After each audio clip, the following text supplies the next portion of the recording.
Hello and welcome into BTN's Take 10 podcast.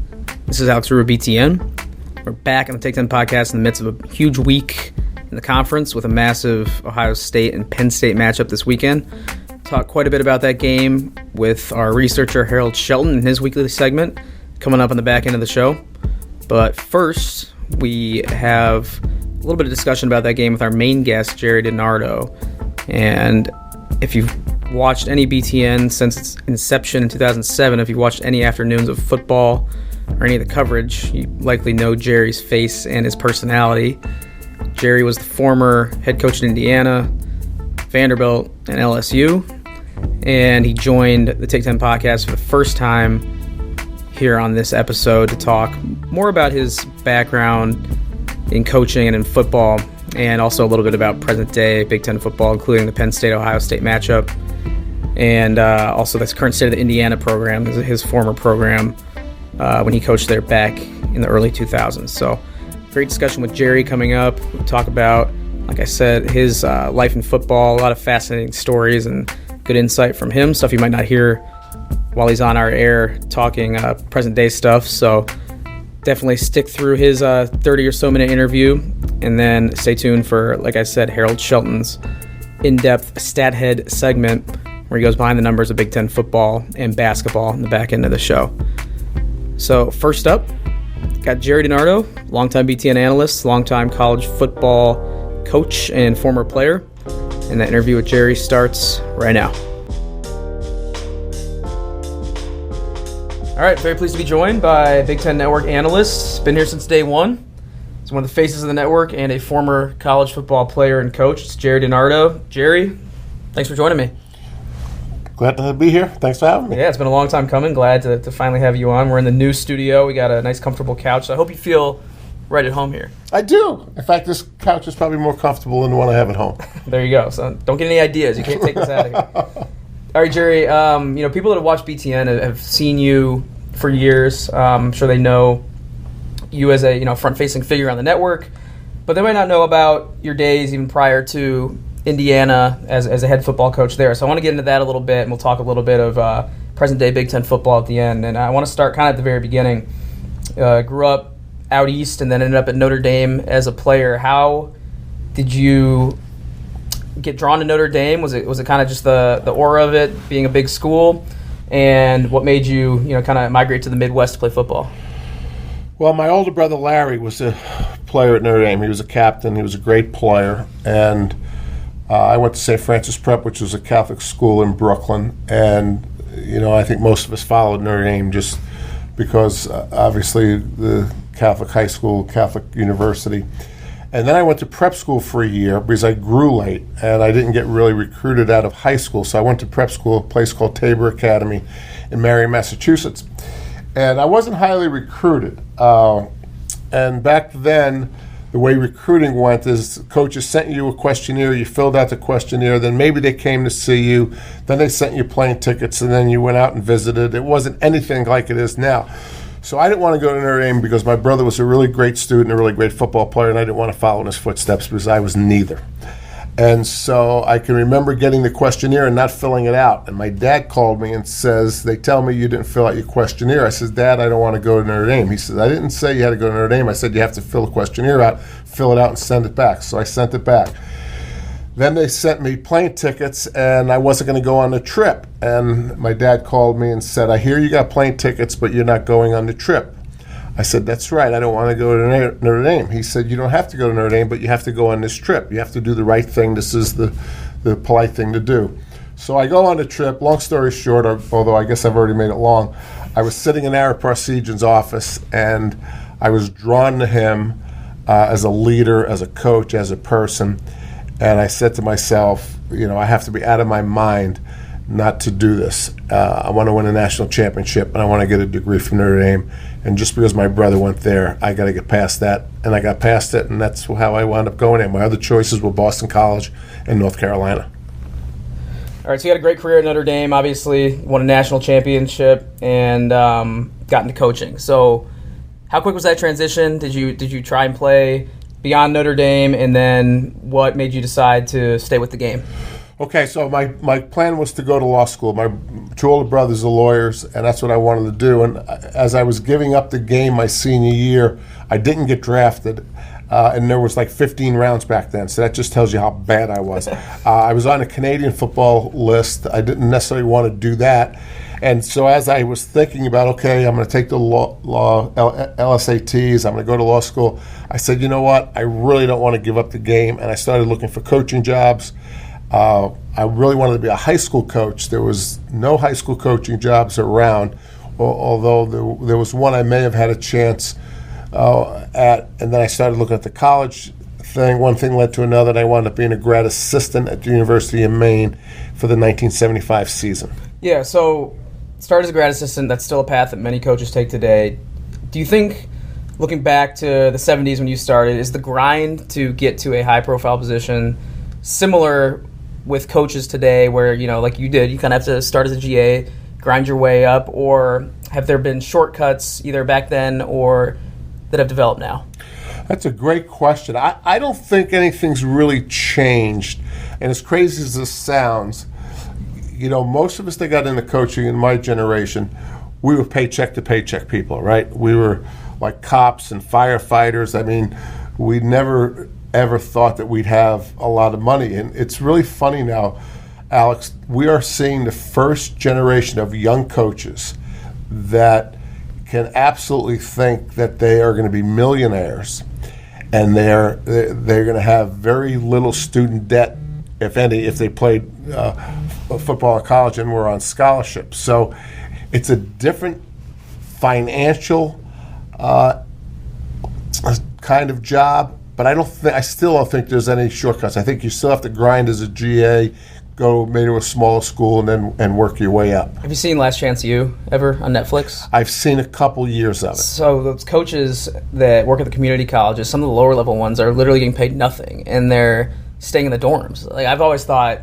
it's just an insane thing to do, but it kind of shows what people are willing to do to get into the profession. And no doubt about the profession, but it's actually changed the players more than it's changed the coaches, because again, past generations, we were kind of all in this together. By way of example, Ara Parsegian, who was our head coach at Notre Dame, there was a school rule he couldn't make more money than the highest paid professor. Oh, wow. Okay, Bo Schembecker leaves Miami of Ohio, goes to Michigan, and his wife Millie says, Bo, what are they paying you? He says, I don't know, multiply my first check by 12. He didn't even ask.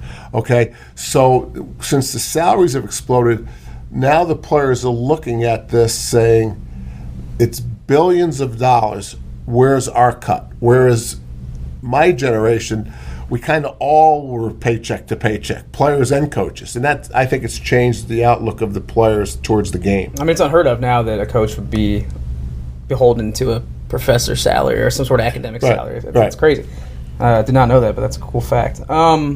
So you end up, eventually after your days at as a GA and then move on to Eastern Michigan, you end up in Colorado where you were in Boulder for quite a bit. I feel like Boulder, Colorado is a pretty fun place to spend your 30s as a young adult. Yeah, no doubt. We had a blast living there, but I worked for Bill McCartney, who's in the Hall of Fame now. He was one of Bo's assistants. I was at Eastern Michigan, so we used to recruit the same areas, not the same players. But I was at Eastern Michigan. He was at Michigan. We built up a friendship, and he said to me, if I ever get a job, I'm going to ask you to come with me. Well, he got the Colorado job, and he asked me. But, Alex, it was 9 years. We won 2 games, 3 games, 1 game our third year.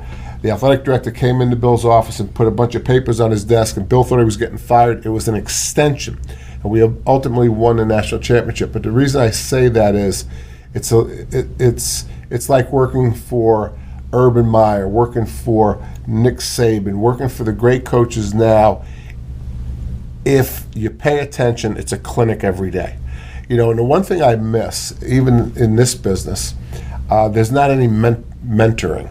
You don't see older producers necessarily mentoring young producers. You don't see older talent necessarily mentoring young talent, whereas coaching is all about mentoring. If you're not mentoring, if you're not spending time with your players, and if you're not mentoring young coaches, you're probably not in coaching, because that's all that goes on. I mean, it's no coincidence you see some of the staffs that even legendary coaches like Urban were on back at their Bowling Green days, and how all these coaches kind of rise through the ranks, and you look back 20 years ago. Same thing with the Iowa staffs back when Ferentz was an assistant. It's to your point, kind of crazy how things come full circle. And sticking with your Colorado days, like you said, had some great teams there, won a national title. You guys played Illinois in 1990. I wanted to bring it up because Howard Griffith, obviously the guy, your running mate here for 12 plus years, had a good game against Colorado when they beat you guys in 1990. What was the first thing you said to Howard when you realized you were working together, and was it related to that game? That wasn't related to that game? Was it related to the game the first time you talked to him? Did you have some sort of recollection, reflective moment? I never connected the dots. In fact, Alex, I can't tell you when I did connect the dots, but I know this. It was what connected it for me was we were watching footage of that game when Howard scored the winning touchdown, and he took his hat off, and his helmet off rather. And lucky he didn't get a penalty and cost him the game. Yeah, the rule wasn't a rule then, but. I just didn't connect it right away. The first time I met Howard, me, him, Dave Refson, and Quentin Carter went out to lunch, and I don't think I obviously didn't know much about Howard's background back then. But we tied Stanford the first game of the year. We tied Tennessee in the kickoff classic. Then we beat Stanford the second game, the last play of the game, and then we lost to Howard's Illinois. We were 1-1-1, right, and won a national championship. Yeah, I've looked back at that season before, just seeing those Illinois highlights a lot, and it's pretty crazy that a team that starts 1-1-1 can go on to win the national title, and even with a tie, like that's kind of foreign to me to see that in college football with ties on the record. You moved on after Colorado to Vanderbilt and LSU, two very different schools. With different pressures, obviously. And, now that you kind of bounced around a little bit at this point, and we'll get into your Indiana days in just a moment, how do you compare the pressures and the environments of some of the different college jobs you had, and what did you kind of take from each one, especially going into a massive job like LSU? Well, I would have to start with Vanderbilt.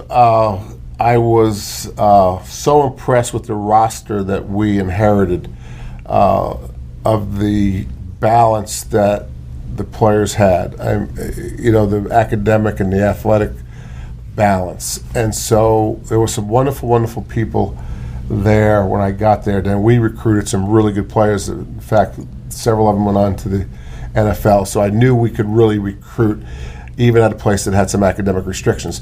LSU is an entirely different situation. You are, the team in the state. There's 1 million team owners. Everybody has a piece. If you lose a game, and I think this is one of the things that separates the SEC from the Big Ten, when you lose a game at LSU and you're a fan, you have a hard time going to work Monday. And if you go to work Monday and you don't call in sick because you lost, you're probably not very productive at work. So it's all consuming. I would say the pressure at LSU is that you feel responsible for literally millions of people's happiness. And you just didn't want to disappoint people. They're so passionate, it's hard to measure. And then you've got the political side of it, the board members, donors, and the president wants to be the team owner, and he comes in the locker room, and the chancellor. You have all those things. But what I appreciated the most was the passion of people. Most of them probably never inside a classroom at LSU, but they were very loyal Louisiana people. It's overwhelming, the responsibility that you feel. We'll talk about your XFL stint in just a second because I have all kinds of questions about that. But I want to get into Indiana and kind of contrast that with what you just mentioned with LSU. Indiana's similar in a way with their passion for basketball, right? I mean, being a basketball school, especially when you were there, I would compare that fandom to, maybe not quite in the level of live or die that some LSU fans are. I don't want any Indiana fans getting offended, but like you said, people calling in sick to work on Mondays. That's a whole nother level. But at Indiana, how did you adjust, knowing that football does not have the pedigree that basketball has?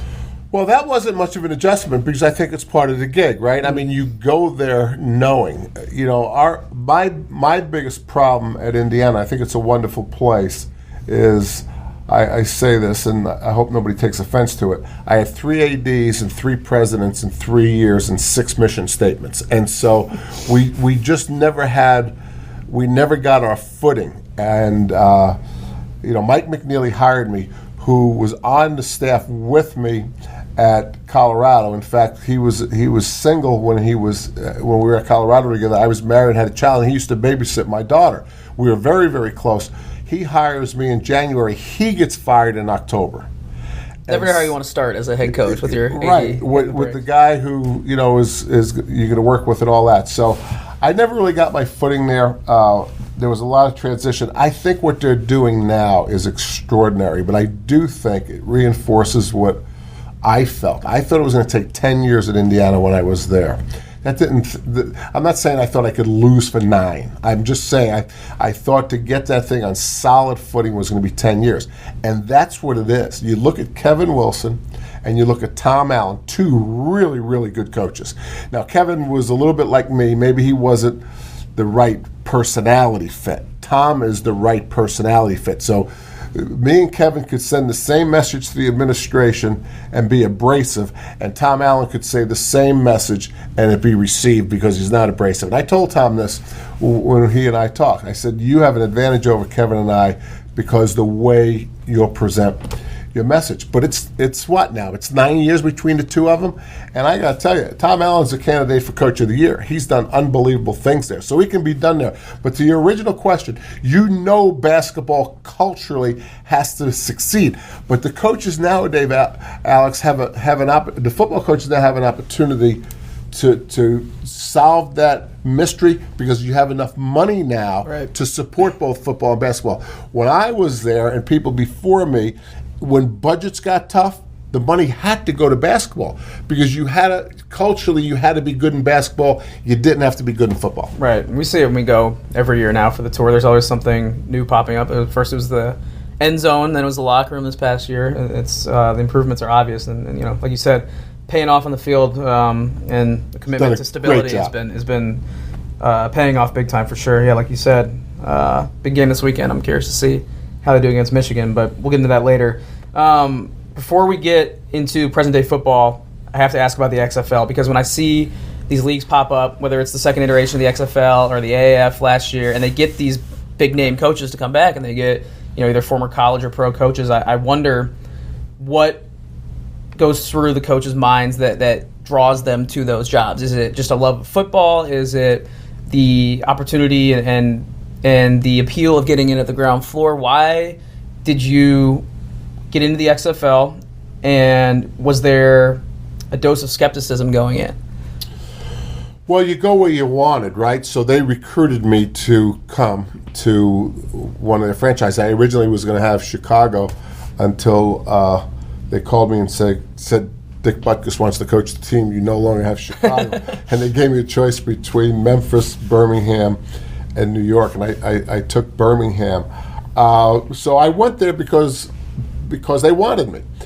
What I enjoyed about it is, as much as I loved the student athlete, the pressure about graduating everybody at Vanderbilt and graduating more than anyone ever has done at LSU, which we did, there was no academic pressure. It was an older guy. I never coached older guys.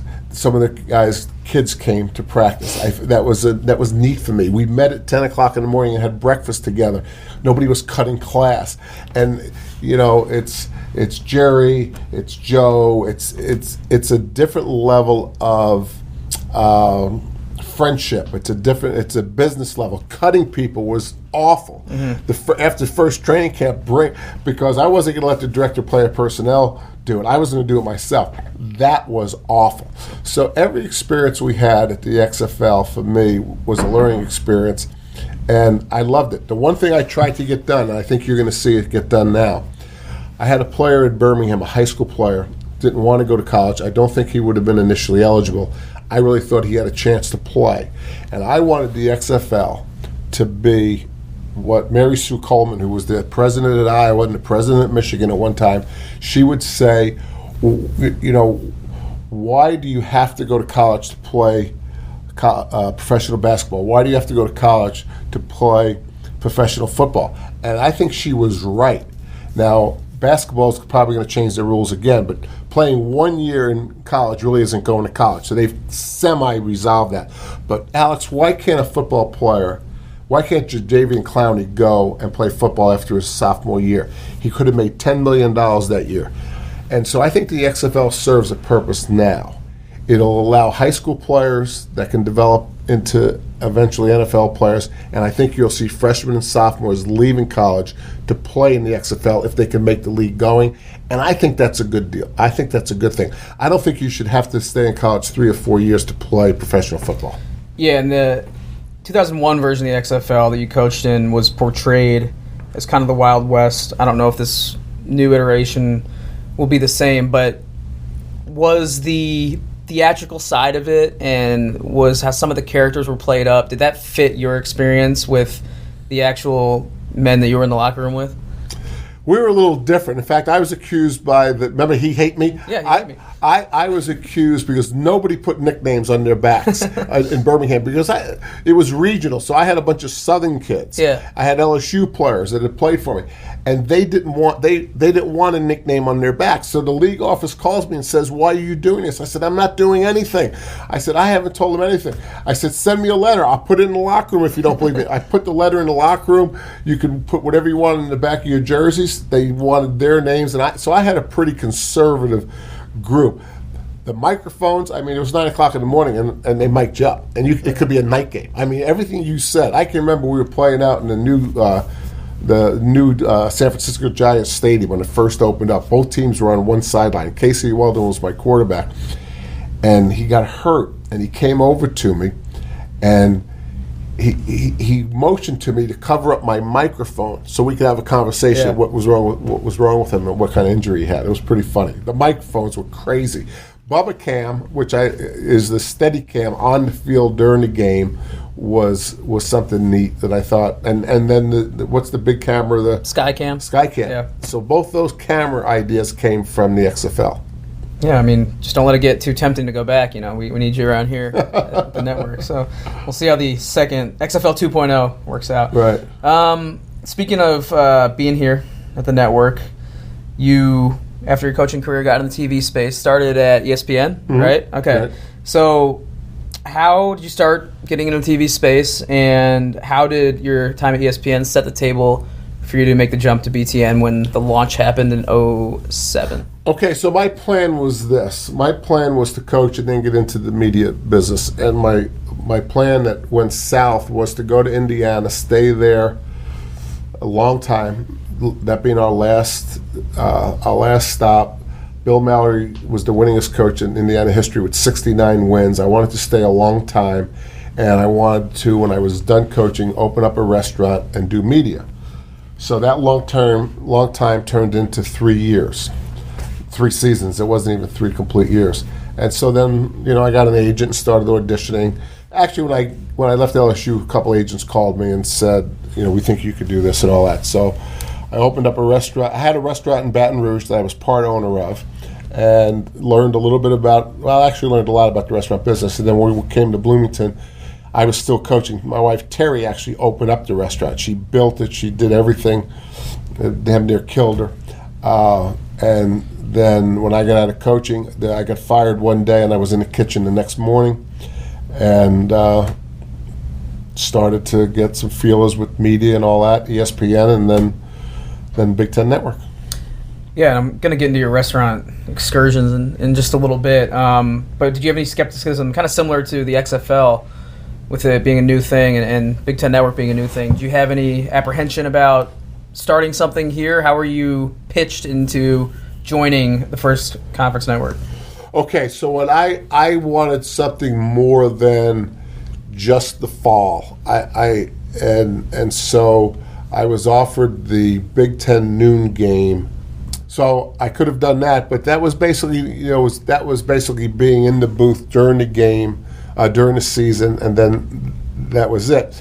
Whereas the Big Ten Network was definitely studio. I mean, they made that very clear that there was no opportunities in the game. But we talked about spring practice, we talked about recruiting, and so I didn't think about the newness of it. I just, I guess I never think like that. In fact, Urban asked me why I would take some of the coaching jobs I took. He always asked me that.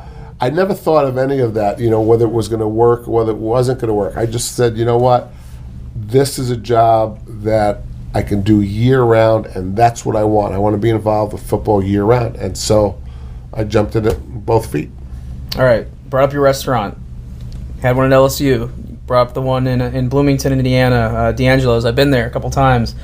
And you've kind of mixed this passion for food now into your emerging social media game, which I'm going to give you props for.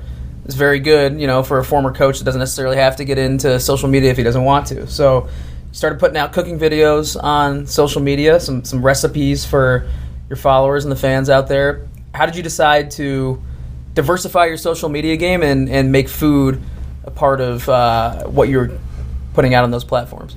Well, I enjoy both, right? I enjoy food and I enjoy social media. I think we're in a crisis here. In fact, I'm thinking about what I want to say about it on Saturday's tailgate show because of what's happened to Sean Clifford lately and people threatening him and so on and so forth, how we should deal with this issue.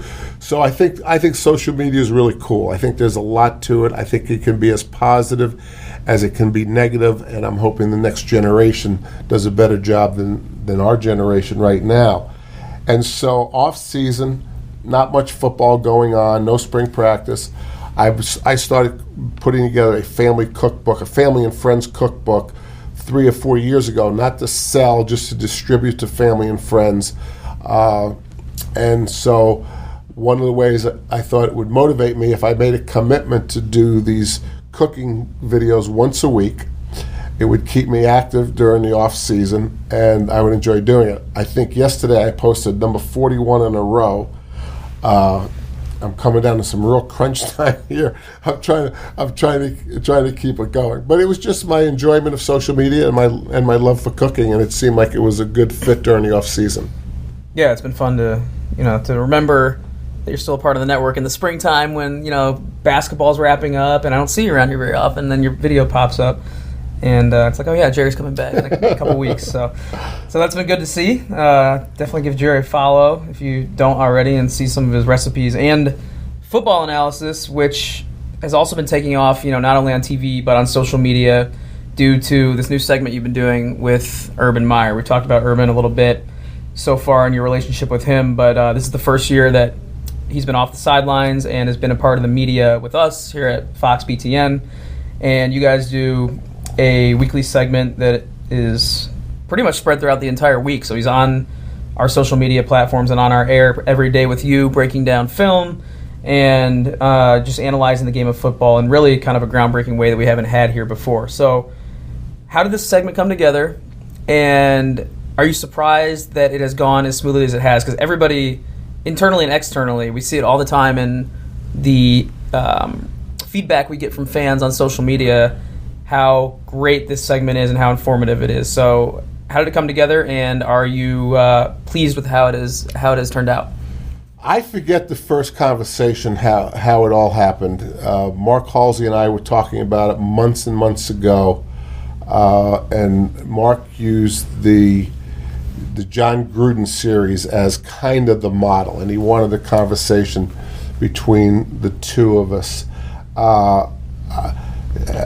Urban's humility, the way he has totally embraced this thing, he's hard to contain once you get him going.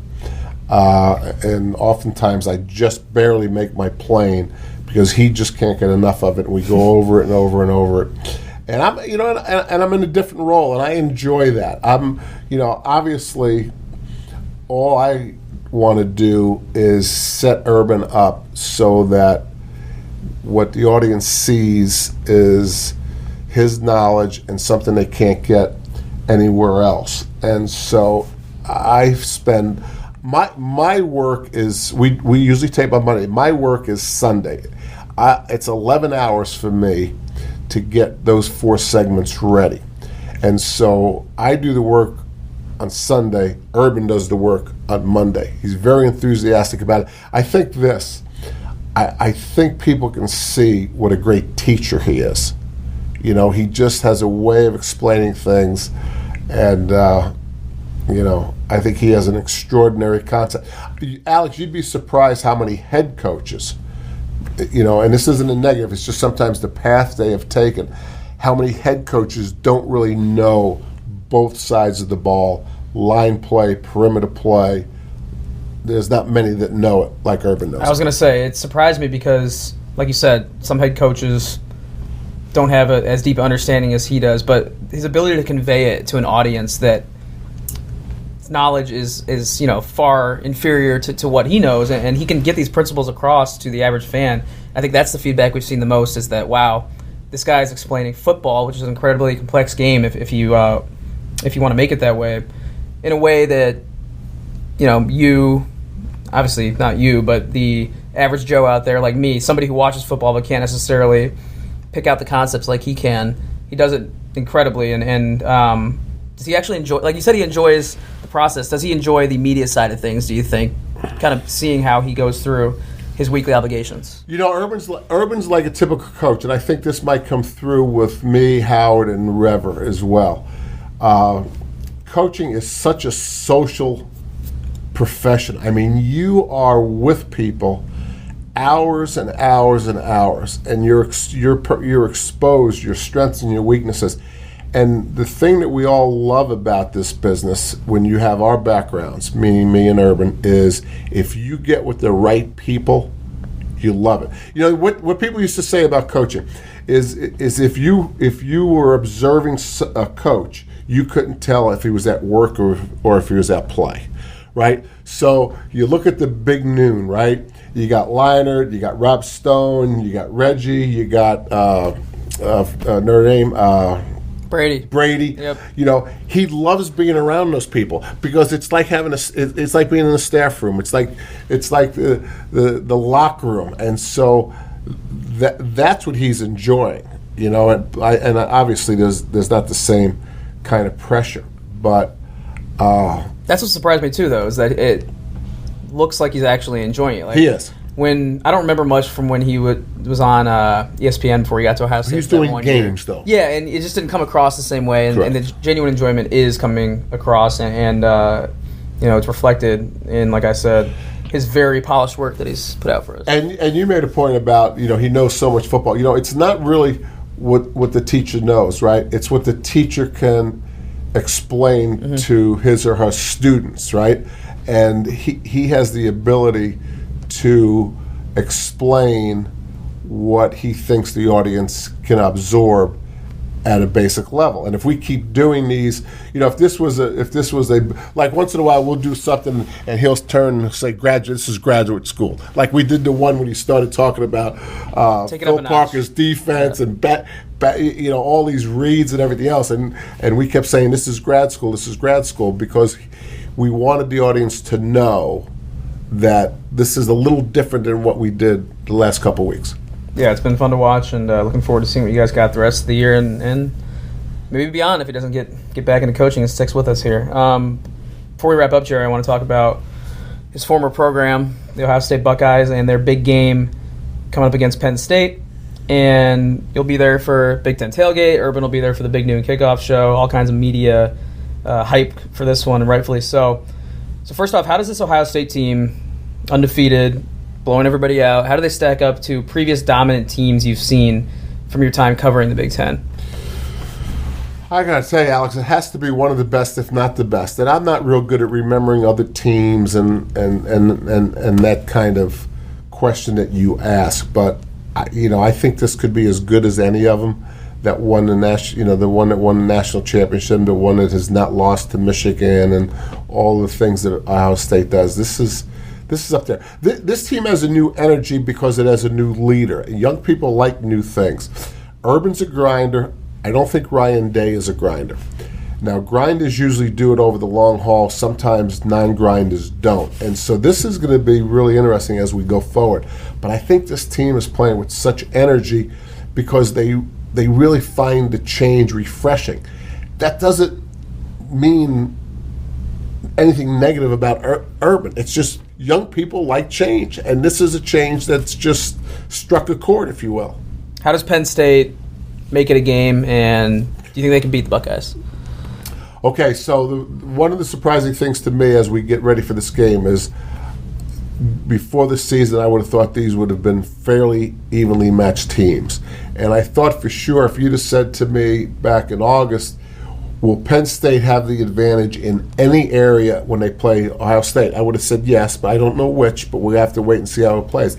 I don't see any area right now where Penn State has the advantage going into the game. I think the fact that Chase Young is back and the fact that they can rush Clifford with 4 and they can spy Clifford with a linebacker because they don't have to rush 5 makes all the difference in the world. So I think Chase Young coming back has just added to what I think could be one-sided. I think an early burst of energy.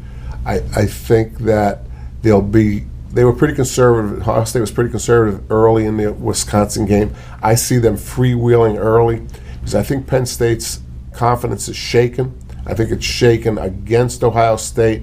I think if Ohio State comes out strong, it could be a one-sided game. All right, last question, Gerry. How's your energy holding up? You know, we're toward the end of a long season, and you've been doing these urban analysis pieces, going to Columbus every week, right, to shoot these pretty much. Sometimes it deviates a little bit, but you're going to Columbus every week. Then you got Chicago for the studio shows, and then you got BTN tailgate shows, which is the first year they've done a show every week at a different campus. So, you doing all right? I'm doing all right. You know, I have to tell you, tailgates sometimes hanging with the younger folks on Thursday and Friday nights a challenge, but most weeks I'm up to it. I mean, you got a little offended when I compared you in the same age bracket as my grandfather when you ran into him in Champaign. How remind me how old he is? He's going to be mad if I don't know his exact age. I think he's 82. Right. You're not quite up there yet. Oh, got it. No, I won't make you reveal your age on the air here.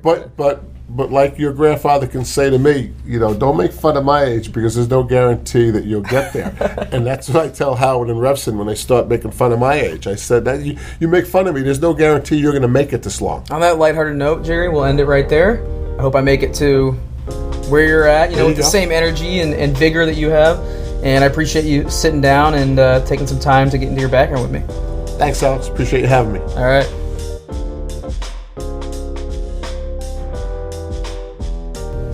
All right, thanks once again to Gerry for joining me. Really interesting personality who, if you dig in, has a lot of football knowledge and stories to share from a lifetime in the sport. So, I've got to know Gerry well over the years, especially on those long bus rides in the summer when we go on the BTN bus tour at all the campuses. So it was cool to pick his brain in an official setting for the show. So thanks again to him. Turning it over now to our BTN researcher, Harold Shelton. He's on the show pretty much every week during the football and basketball season, generously donating his time to fill us in on the goings-on in Big Ten football and basketball. Really busy this time of year, so I especially appreciate his time and services when the seasons overlap. And we talk quite a bit of Big Ten football and Big Ten basketball to close out the show as well. He goes behind the numbers, the matchups, and gets into everything you need to know about the biggest games and matchups in the conference. So, kick it over to Harold, and the segment we call Stat Head starts right now. All right, back at it with Harold Shelton for our weekly Stat Head segment. The race was shook up last weekend. We won't talk too much about last weekend's games, but Iowa beating Minnesota was significant. So before we even dive into the implications and shuffling of the rankings, how you holding up, man? Hey, it's grind time right now. We got a couple more weeks. We got holiday season coming up. We got, the basketball crossover, all the holiday tournaments coming up. It's definitely a grind, but we're getting close to the end, so it's getting exciting. It's our duty to inform the listener, and that's what we'll do. We'll put our head down and grind through it. All right, so let's get into it. Playoff rankings came out for the third time in 2019 this past Tuesday, so we'll start there. No big surprises really at the top. Ohio State stayed put at number 2, but did you have any issues with how the rest of the rankings shook out? No change in the top 7, which I guess isn't really a surprise. All those teams won and won handily for the most part. Georgia probably had the best win, beating Auburn on the road. The Alabama thing's a little interesting, but I guess they're taking a wait-and-see approach with Bama with Tua being out. I guess they figured they didn't need to drop him right away. I guess you can look and see how they look against Auburn before doing that, which is fine. 8, 9, and 10 I thought was very interesting. Minnesota with the loss at Iowa dropped 2 spots, which allowed Penn State to move up a spot. Oklahoma with the crazy comeback against Baylor moved them up a spot as well. I thought it was interesting that Penn State and Minnesota have the same record. I don't think one is unequivocally better than the other. So you would think head-to-head would matter in this situation, but the fact is the committee, again, as we talked about last week, I still don't think they buy Minnesota. I thought they thought that was a one-off performance, and they looked and put Penn State, ahead of them based off of them winning in Iowa City and Minnesota losing in Iowa City. And it's like, I don't see how that makes sense considering the head-to-head matchup literally happened less than 2 weeks ago. Yeah. And we saw a Minnesota team that led the entire game for the most part and never trailed. Somehow they're 2 spots behind in the Lions, and it doesn't make a lot of sense to me. Do you think Penn State and Minnesota both control their playoff destiny, or do things need to happen for either of them to win out and make a run at the top 4?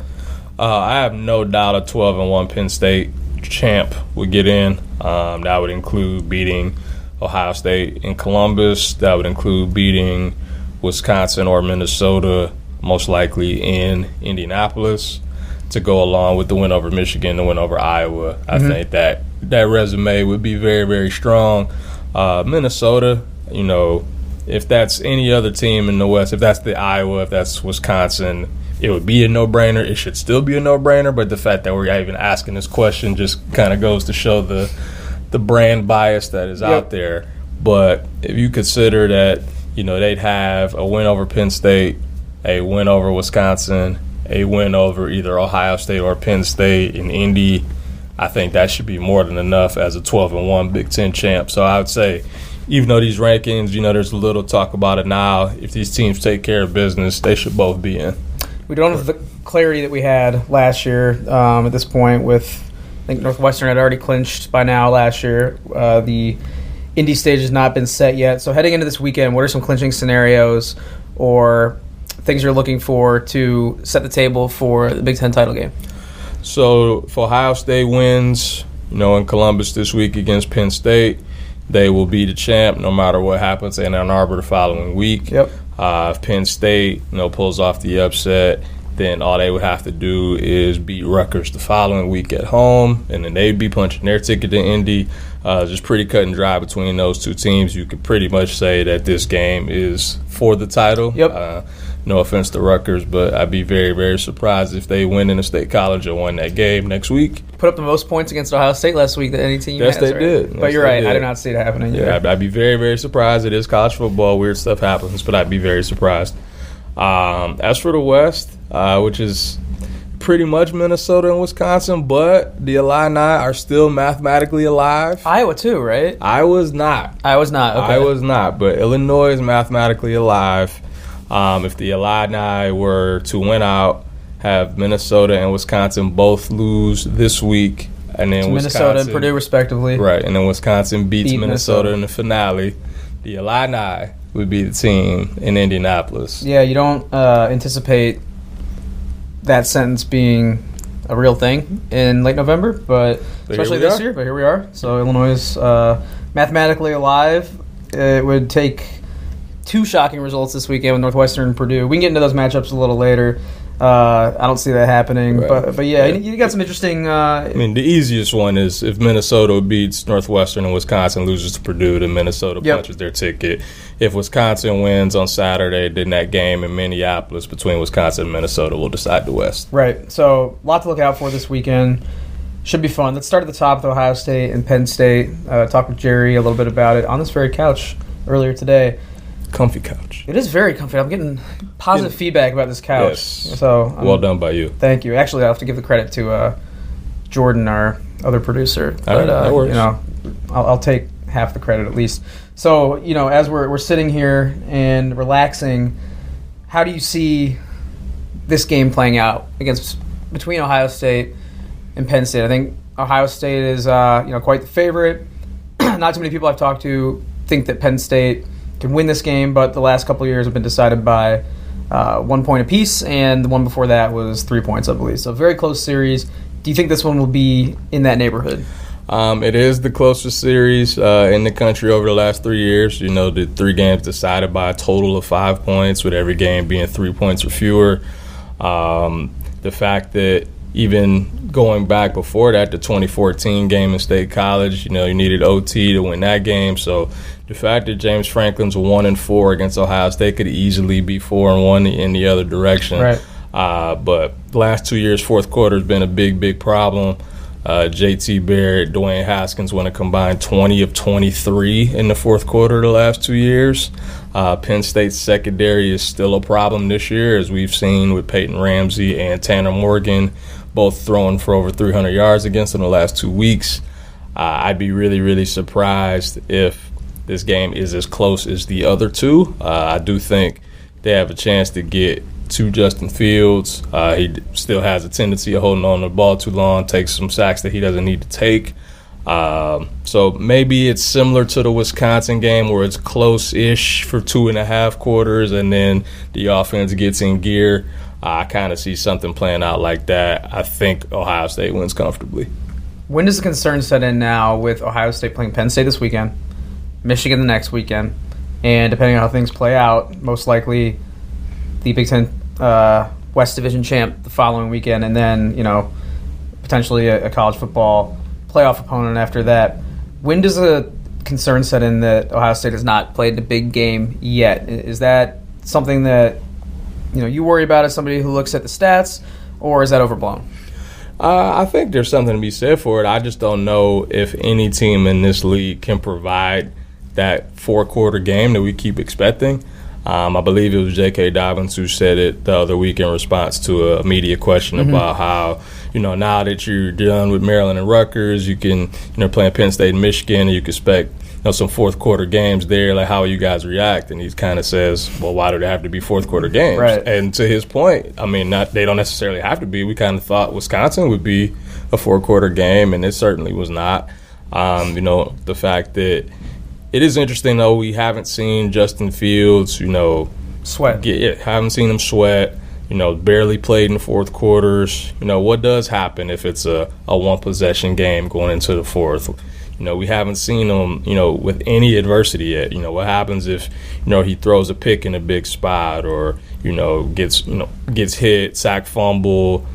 What happens if Ohio State's defense busts a coverage and, a KJ Hamler or a Nico Collins breaks free? We just haven't seen those kind of things, so we don't know how they'll react. We haven't seen Ryan Day in these spots. So it's a lot of questions that I think need answers, but I don't know if we're going to see them from a Big Ten opponent. It might not be until the playoff if they get there. Yeah, I'm glad we're done messing around, because now basically every game is a hypothetical playoff game, postseason game for Ohio State, just with big game against Penn State this weekend, the game following weekend during rivalry week, the champ game, which could be, just their final hurdle before the playoff. It's going to be fun to see them get pushed a little bit. Yeah, so, for sure. Looking forward to it. The other game coming up this weekend that I'm looking forward to is the Michigan-Indiana game.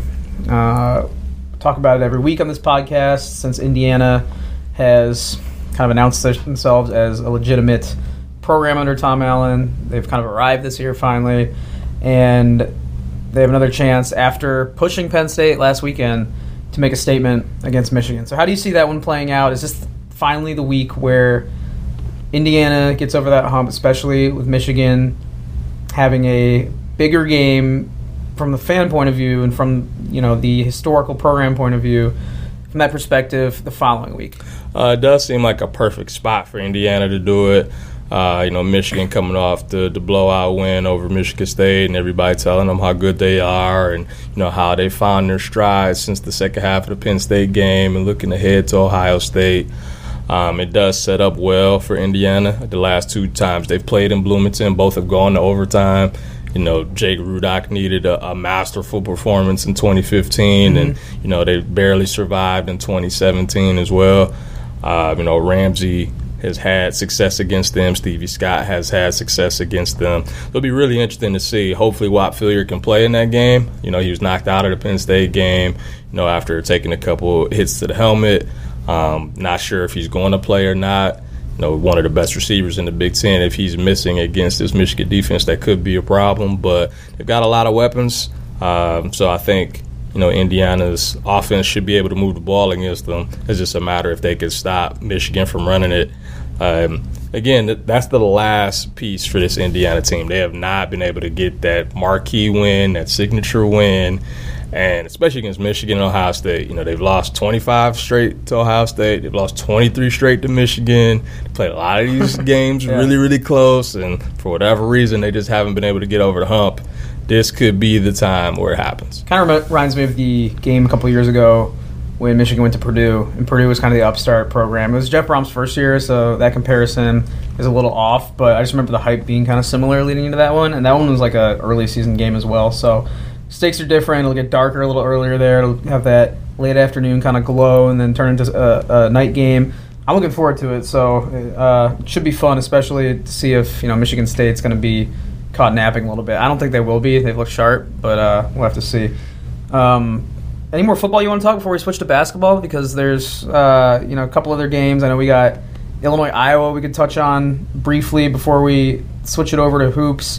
I'm curious in that one to see if Iowa, coming off a big win, kind of the flip side of the Indiana game, if they can keep up that energy, especially like you said, being eliminated from West contention, and then Illinois going in there after being humbled big time by Iowa last year, 63-0. So that's one game I think we should touch on before switching over. Want to get your thoughts on that? Yeah, sure. Iowa definitely seemed to call a more aggressive game last week against Minnesota. The fact that they were able to score touchdowns on their first 3 drives, they really kind of, asserted themselves and made Minnesota play catch up the whole game, which is what they didn't want to do. The fact that they actually used, freshmen on offense as their marquee players was good to see. Tyler Goodson, I thought, probably should have been playing a lot earlier. He would get some spot duty here and there, but he actually got his first start. It doesn't usually happen at Iowa. It's been 7 years since a true freshman started at running back, and so he looked really, really good.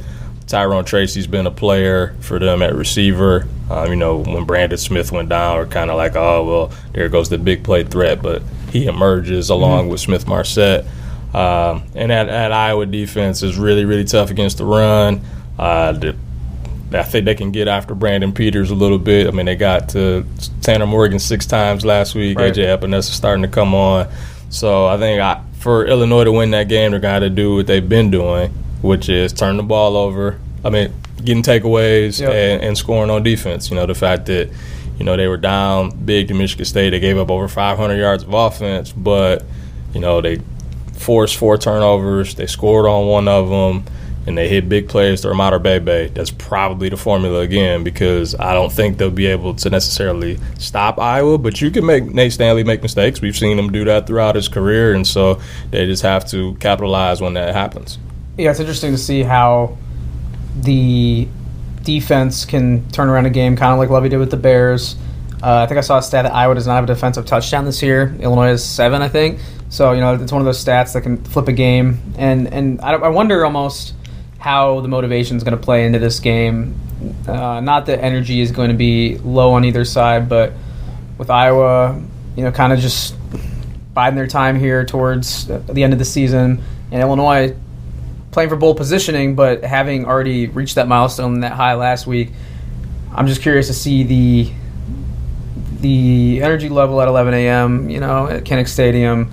After a big night game, the fans rushing the field, it should be intriguing to see who gets up for it. Senior day crowd, too. You always wonder how, some guys come out really, really fired up, and other guys are kind of emotional, thinking about everything, and it takes them a little while to get going. So that could play in Illinois' advantage as well, especially Illinois coming off the bye.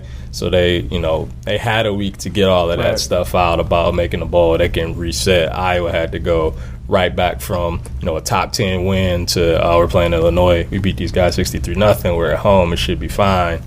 If they approach it like that, it could be an issue. Yep. So we'll see. I guess I want to get your pick on which Big Ten West leader or top 2 team is likely to get upset this weekend or caught sleeping.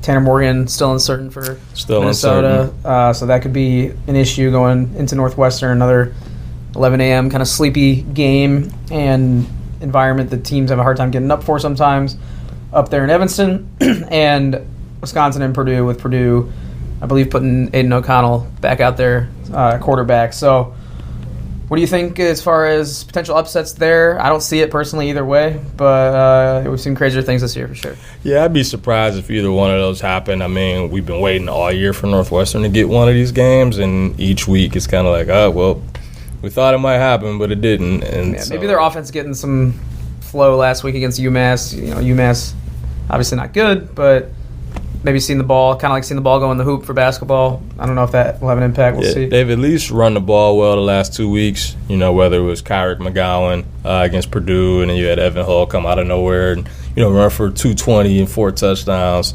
Don't know if that will necessarily happen again against Minnesota, but if Tanner Morgan can't go, maybe Northwestern loads up against the run, make, a true freshman try to beat you.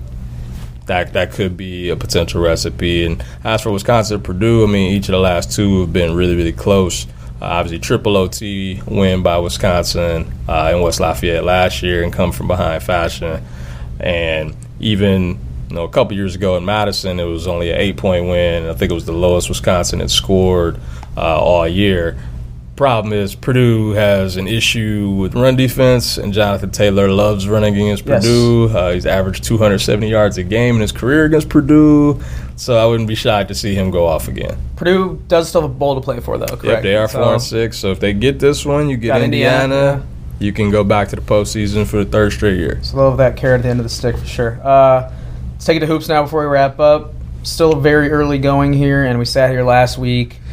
I think it was the same. It was on Thursday, and it was before the Gavitt games, and we were saying, if Ohio State and Purdue and Michigan State can perform well tonight, this non-conference slate could look a little bit different for the Big Ten. So Michigan State had a huge win at Seton Hall. Ohio State, probably an even bigger win, more unexpected performance at least, by blowing out Villanova. And Purdue was right there, and we saw their late game struggles pop up again. But overall, 2 out of 3 from that one. And then Wisconsin won on Sunday convincingly against Marquette. So do you feel better now than we did a week ago? Where do you think the conference sits relative to their peers in the Power 5? Definitely think there's a better feel coming out of the Big Ten offices after that Wednesday, Thursday. Because as we talked about, Purdue, I think Purdue might have just lost to Marquette, and we're like, oh, man. And that's based off of everything else that had already happened with Iowa getting killed at DePaul. Yep. But the fact that Ohio State was able to go out and just absolutely pound Villanova from the word go, and then Michigan State was able to rally, down 5 to win at Seton Hall late was key. Because, again, if your best team is, one of the best teams in the country starts out 1-2, you're like, well, if they're the best team, I don't know about the rest of this league. Right. And so now you at least have, once with Ohio State's emergence, you at least have 3 top 10 teams. And it might not have the depth that it's had in years past, but you can at least tout those 3 teams and kind of control the narrative that way if they continue to win. And shout out to Penn State. Penn State with a nice win at Georgetown as well on the road. Normally we're kind of waiting for Penn State to kind of stub their toe. That has not happened as of yet. Hopefully it doesn't happen at all. Lamar Stevens looks like a pro. Just complete dominant performance the other night. So that was definitely a nice win as well. And Northwestern beating Providence, but then losing to Merrimack and Radford. I don't get that one, but they got the one that mattered the most for the league. I'll say that. That's true. Yeah, Penn State is fun to watch. They're intriguing. They dunk the ball a lot. Lamar Stevens is really versatile, really athletic, and they just got a lot of speed on that team. I think they have more staying power this year than we've seen so far under Pat Chambers. And it's interesting. Outside of kind of that top three, Michigan State, like you said, beating Seton Hall was huge, especially with Maui and Duke coming up. That Seton Hall game was great. It reminded me a lot of the Duke game from the tournament last year with the big shots and the back-and-forth finish at the end. Ohio State has made a statement. I think they've looked better, even though Maryland hasn't stumbled at all. They haven't played the caliber of opponent that Ohio State has. I think Ohio State's proven more so far. Then you got those at Maryland to kind of round out that top three, in my opinion. And you got to put Penn State and Wisconsin, I think, kind of in that second tier. And maybe Michigan, too. They Michigan had a nice win against Creighton. Yeah, the Creighton win was nice. And then I think in that tier as well, you have teams like Michigan, Illinois, and Indiana where you're not sure. You see the talent there. Indiana's look better than I expected. I don't know if you agree with that. No, they have. The Princeton first half's a little dicey, but then they pulled away in the second half. Trace Jackson-Davis is going to be a problem. Right. We got two really, really good freshman bigs with him and your boy Coburn. So, if they can ride those two big fellas, they can have a lot of say in this race. Yeah, so the bottom might be a little more shallow this year than years past, but I do think that 1 through 7 or 8 is going to be pretty competitive. And I think any of those teams, 4 through 8 can challenge 1 through 3 on any given night. So I'd agree with that. We'll have to see. We'll learn a lot more coming up with the ACC Big Ten Challenge where they stack up with another premier conference.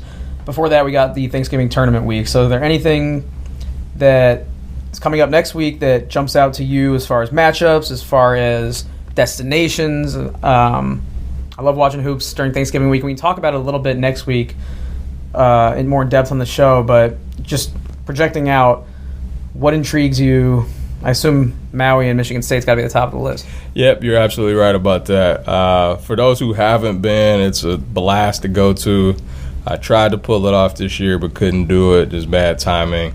But it's a great event, and I love that it's over before Thanksgiving. It's a Monday, Tuesday, Wednesday. You can spend your Thanksgiving on the beach and hang out and watch a little football early in the morning. There you go. Eat some turkey at night and then fly back. But I'm definitely looking forward to seeing that. They're going to get Virginia Tech in the opener, Dayton, Georgia, winner or loser, depending on what happens in that first game. But hopefully if they win those two, then you get Kansas at the end. So that you're talking about a non-conference schedule of Kentucky, Seton Hall, Virginia Tech, Georgia, Kansas, Duke, all in the first month of the year. It says pretty battle-tested. It's more full than a plate's about to be on Thanksgiving coming Got up that next right. week. Any other teams off the top of your head, like at Battle for Atlantis or out in Vegas or any of these destination tournaments that are just a blast to watch this time of year? Atlanta seems fun. I kind of like how that has emerged. I remember when it first happened, you couldn't even find it on TV, and the fact that they actually do it in a ballroom is pretty crazy. Yeah. Like you pan up. I like the lights. I know some people don't like it, but I know I like how it's just kind of like blue lighting. It feels like they're underwater. The visual works there. Yeah, no, I definitely like that. And I still think it's crazy that you can look up and actually see chandeliers over the court. But the fact that event has become as great as it has is awesome. Because again, you couldn't find it on TV, and now ESPN bought it, and it's become arguably the second most important preseason tournament outside of Maui. So I think that's a lot of fun, and I love that a Big Ten team is in it every year. And they play really, really early on Thanksgiving Day, and so you kind of get it started with that. I think it was Wisconsin that was in it last year, and that's when we found out, how good they could be because they pushed Virginia all the way to the end in the final.